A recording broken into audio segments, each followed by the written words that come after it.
ध्यान या मेडिटेशन कौन कर सकता है और कौन नहीं कर सकता है। नमस्कार दोस्तों, जैसा हमने पिछले भाग में बताया था कि मेडिटेशन के दौरान आप वर्तमान समय में होते हैं। जो अभी इस वक्त घटित हो रहा है वही देखते हैं। जैसे दर्पण यानी मिरर के सामने आने पर चेहरा या अन्य दिखता है। कुछ न होने पर दर्पण होकर भी उसमें कुछ नहीं होता। इस स्थिति को ऋषि पतंजलि ने अमन कहा है, यानी मन होकर भी मन नहीं होता है। ध्यान में मन को दर्पण बनाने की कोशिश की जाती है। जब जैसी परिस्थिति आती है वैसा ही आपका मन आपको बताता या दिखाता है। जब उसके सामने कुछ नहीं होता तब आपका मन शून्य हो जाता है। इसे आप एक उदाहरण द्वारा भी समझ सकते हैं कि मान लीजिए किसी व्यक्ति विशेष द्वारा कही कोई बात सुन या कोई घटना देख आपको गुस्सा आ जाता है या बुरा लगता है। तब आप चाहकर भी अपने आप को कई बार रोक नहीं पाते हैं और बरस पड़ते हैं, लेकिन बहुत बार चाहकर भी गुस्सा निकाल नहीं पाते हैं।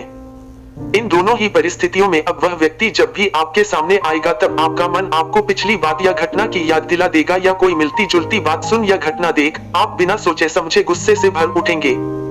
क्योंकि वह बात या घटना आपके मन में घर बना लेती है, इसीलिए आप न चाहते हुए भी बहुत बार गुस्सा कर जाते हैं या बुरा मान जाते हैं। यह बात यहीं खत्म नहीं हो जाती है। ऐसी बातें या घटनाएं उस व्यक्ति के जाने के बाद भी आपको याद आती रहती है, या वह घटना होने के बाद भी आपको परेशान करती रहती है।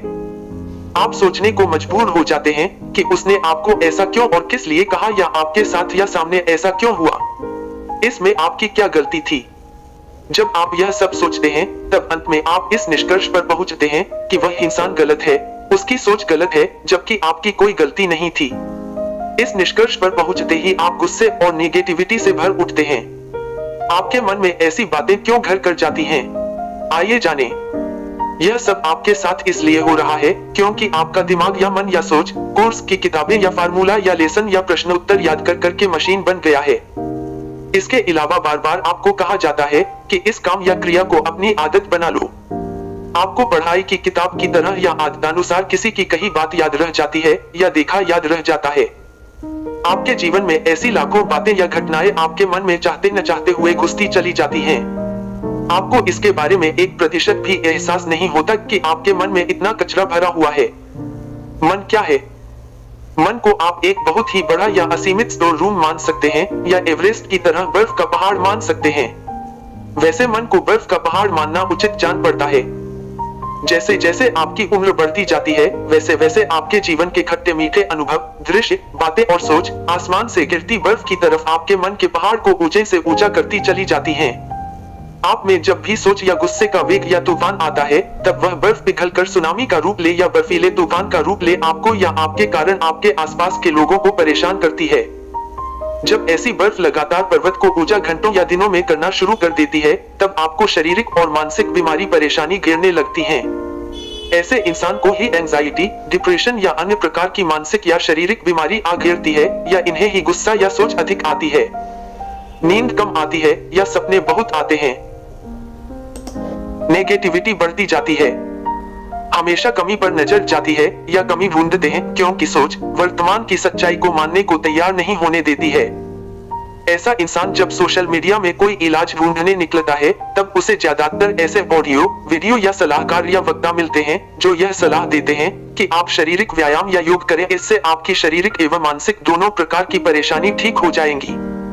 वह ऐसी सलाह देते हुए यह नहीं सोचते कि जब ऐसे इंसान मानसिक परेशानी से जूझ रहे होते हैं तब ज्यादातर वह लोग शारीरिक योग भी पूरी शिद्दत से नहीं कर पाते हैं। जब ऐसे लोग कुछ महीने योग करने के बाद भी अपनी मानसिक स्थिति से बाहर नहीं निकल पाते हैं तब आज के समय के सोशल मीडिया द्वारा यह बताया या समझाया जाता है कि अपने मन को रोकने या मानसिक परेशानी से छुटकारा पाने का सबसे आसान तरीका मेडिटेशन है। यह भी कहा जाता है कि मेडिटेशन में बैठे और मन में जो भी विचार आ रहे हैं उन्हें कुछ देर आने दें और फिर उस ओर से अपना ध्यान हटा लें और शून्य में ध्यान लगा लें। कुछ देर बाद फिर से विचार आने लगेंगे और फिर कुछ देर उनमें खो जाए और फिर उससे बाहर निकलने का प्रयत्न करें। कुछ दिन के बाद अनावश्यक विचार का वेग कम होने लगेगा और फिर धीरे धीरे विचार आने बंद हो जाएंगे। बस उस दिन से आपके ध्यान की यात्रा शुरू हो जाएगी। दोस्तों, मन के पर्वत से बहता पानी यानी सोच का बहाव जितना रोकने की कोशिश करोगे उतना बहाव तेज हो जाएगा और यह कभी कम नहीं होगा। हमें कम होने का इंतजार नहीं करना है, हमें सोच और पिछली आदतों और सोच की तेज बहती नदी के पार जाना है। इसीलिए हम बार बार कहते हैं कि डिप्रेशन, एंजाइटी, ओवरथिंकिंग और अनिद्रा से परेशान लोगों की परेशानी मेडिटेशन से और बढ़ जाएगी। आधा मानसिक रूप से परेशान व्यक्ति सीधे तौर से मेडिटेशन शुरू न करें। ऐसे लोग कृपया कुछ दिन पहले सांस के व्यायाम करें, उसके बाद त्राटक करें और फिर सांस और त्राटक दोनों करने बाद ही ध्यान शुरू करें।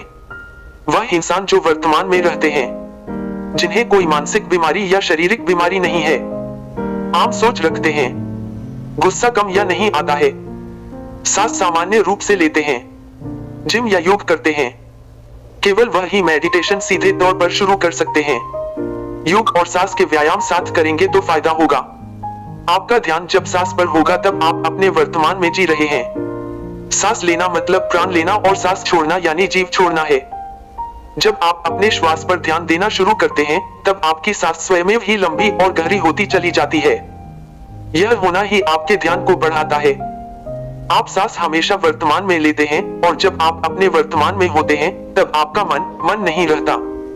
तब आपका मन अमन हो जाता है, क्योंकि आपको हमेशा भूतकाल या भविष्यकाल ही परेशान करता है। वर्तमान में जो अभी इस वक्त घटित हो रहा है उसे तो आप देख रहे हैं। जिसे आप देख रहे हैं उसकी अभी सोच बनी ही नहीं तो परेशानी का कोई कारण ही नहीं है।